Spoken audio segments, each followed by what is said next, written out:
ಆಚಾರ್ಯ ಚಿನ್ಮಯಾನಂದ ಸ್ವಾಮೀಜಿ ಹತ್ಯೆಯ ಆರೋಪಿಗಳಿಗೆ ಜಾಮೀನು ನೀಡದಂತೆ ಒತ್ತಾಯಿಸಿ ಕೋಲಾರದಲ್ಲಿ ಸ್ವಾಮೀಜಿಗಳು ಪ್ರತಿಭಟನೆ ಮಾಡಿದರು. ಮಾಲೂರಿನ ಆನಂದ ಮಾರ್ಗ ಪಾಲಿಟೆಕ್ನಿಕ್ ಕಾಲೇಜಿನಲ್ಲಿ ಪ್ರತಿಭಟಿಸಿದ ಆನಂದ ಮಾರ್ಗ ಪ್ರಚಾರ ಸಂಘ ಚಿನ್ಮಯಾನಂದ ಅವಧೂತ ಸ್ವಾಮೀಜಿ ಹತ್ಯೆ ಮಾಡಿರುವ ಆರೋಪಿಗಳಿಗೆ ನ್ಯಾಯಾಲಯ ಜಾಮೀನು ನೀಡಬಾರದು, ಆರೋಪಿಗಳಿಗೆ ಗಲ್ಲು ಶಿಕ್ಷೆಯಾಗಬೇಕು ಅಂತ ಒತ್ತಾಯಿಸಿದರು. ಬೆಂಗಳೂರಿನಲ್ಲಿ ಪೌರ ಕಾರ್ಮಿಕರು ಪ್ರತಿಭಟನೆಗೆ ಮುಂದಾಗಿದ್ದಾರೆ. ಹಾಲಪ್ಪ ವರದಿ ಹಾಗೂ ವಿವಿಧ ಬೇಡಿಕೆ ಈಡೇರಿಕೆಗೆ ಆಗ್ರಹಿಸಿ ಕಾರ್ಮಿಕರು ಪ್ರತಿಭಟನೆಗೆ ಮುಂದಾಗಿರುವಂಥದ್ದು. ಈ ಹಿನ್ನೆಲೆ ನಗರದ ಪ್ರಮುಖ ರಸ್ತೆಗಳ ಬದಿಯಲ್ಲಿ ತ್ಯಾಜ್ಯಗಳು ಹಾಗೇ ಬಿದ್ದಿವೆ. ಇದರಿಂದ ಸಾಂಕ್ರಾಮಿಕ ರೋಗ ಹರಡುವಿಕೆಯ ಭೀತಿ ಹೆಚ್ಚಾಗಿದೆ. ಕಳೆದ 3 ದಿನಗಳಿಂದ ರಾಜಾಜಿನಗರ, ಯಶವಂತಪುರ, ಕುರುಬರಹಳ್ಳಿ ಭಾಗದಲ್ಲಿ ಕಾರ್ಮಿಕರ ಪ್ರತಿಭಟನೆ ಕಾರಣ ಕಸ ವಿಲೇವಾರಿ ಆಗಿಲ್ಲ. ಇದು ಕಸದ ಗೋಳಾದ್ರೆ ಮಳೆಯ ಅವಾಂತರಕ್ಕೆ ರಸ್ತೆಗಳು ಬಾಯಿ ತೆರೆದು ನಿಂತಿವೆ. ಗುಂಡಿ ಬಿದ್ದ ರಸ್ತೆಗಳಿಗೆ ಟ್ರಾಫಿಕ್ ಪೊಲೀಸರೇ ಗುಂಡಿ ಮುಚ್ಚುವ ಕೆಲಸಕ್ಕೆ ಮುಂದಾಗಿದ್ದಾರೆ. ಕೃಷ್ಣಾ ಮೇಲ್ದಂಡೆ ಯೋಜನೆ ಪೂರ್ಣಗೊಳಿಸುವಂತೆ ಆಗ್ರಹಿಸಿ ಬಾಗಲಕೋಟೆಯ ಡಿಸಿ ಕಚೇರಿ ಮುಂದೆ ರೈತರು ಪ್ರತಿಭಟನೆ ಮಾಡಿದರು. ಪ್ರತಿಭಟನಾ ನಿರತ ರೈತರನ್ನು ಉದ್ದೇಶಿಸಿ ಮಾತನಾಡಿರುವಂತಹ ಮಾಜಿ ಸಚಿವ ಎಸ್ಆರ್ ಪಾಟೀಲ್ ಯೋಜನೆಗೆ ಹಣ ನೀಡುವಂತೆ ಮನವಿಯನ್ನು ಮಾಡಿದ್ದಾರೆ.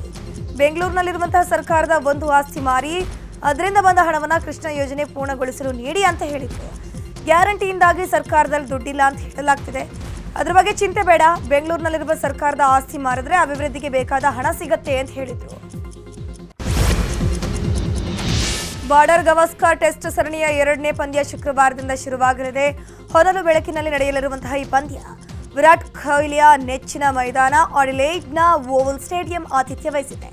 ಇನ್ನು ಪಿಂಕ್ ಬಾಲ್ ಟೆಸ್ಟ್ಗೆ ಉಭಯ ತಂಡಗಳು ಭರ್ಜರಿಯಾಗಿ ತಯಾರಿಯನ್ನು ನಡೆಸಿದೆ.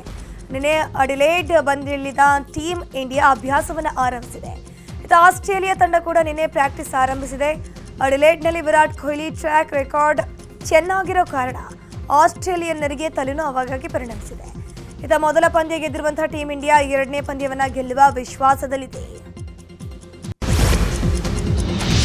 ಬಾಲಿವುಡ್ ನಟಿ ನರ್ಗೀಸ್ ಫಕ್ರಿ ಸಹೋದರಿ ಆಲಿಯಾ ಫಕ್ರಿಯನ್ನ ಅಮೆರಿಕ ಪೊಲೀಸರು ಕೊಲೆ ಆರೋಪದಲ್ಲಿ ಅರೆಸ್ಟ್ ಮಾಡಿದ್ದಾರೆ.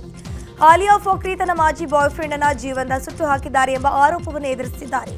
ಅಮೆರಿಕದ ಕ್ವೀನ್ಸ್ನಲ್ಲಿ ವಾಸವಿರುವ ಆಲಿಯಾ ಫಕ್ರಿ ಕಳೆದ ತಿಂಗಳು ತನ್ನ ಮಾಜಿ ಬಾಯ್ ಫ್ರೆಂಡ್ ಜಾಕೋಬ್ಸ್ ಮನೆಗೆ ನುಗ್ಗಿ ಆತನ ಮನೆಯ ಕೆಳಗಿನ ಪಾರ್ಕಿಂಗ್ ಏರಿಯಾಕ್ಕೆ ಬೆಂಕಿಯನ್ನು ಹಾಕಿದ್ದಾಳೆ. ಗರಾಜ್ ಮೇಲೆ ಕೋಣೆಯಲ್ಲಿ ಮಲಗಿದ್ದ ಜಾಕೋಬ್ಸ್ ಮತ್ತು ಆತನ ಗೆಳತಿ ಸುಟ್ಟು ಕರಕಲಾಗಿದ್ದಾರೆ ಎನ್ನಲಾಗಿದೆ. ಈ ಸಂಬಂಧ ಇದೀಗ ಆಲಿಯಾ ಫಕ್ರಿಯನ್ನ ಅರೆಸ್ಟ್ ಮಾಡಲಾಗಿದೆ. ಕನ್ನಡಿಗರ ಮೆಚ್ಚಿನ ನಿಮ್ಮ ನ್ಯೂಸ್ 18 ಕನ್ನಡ ಈಗ ವಾಟ್ಸ್ಆಪ್ನಲ್ಲಿಯೂ ಲಭ್ಯ.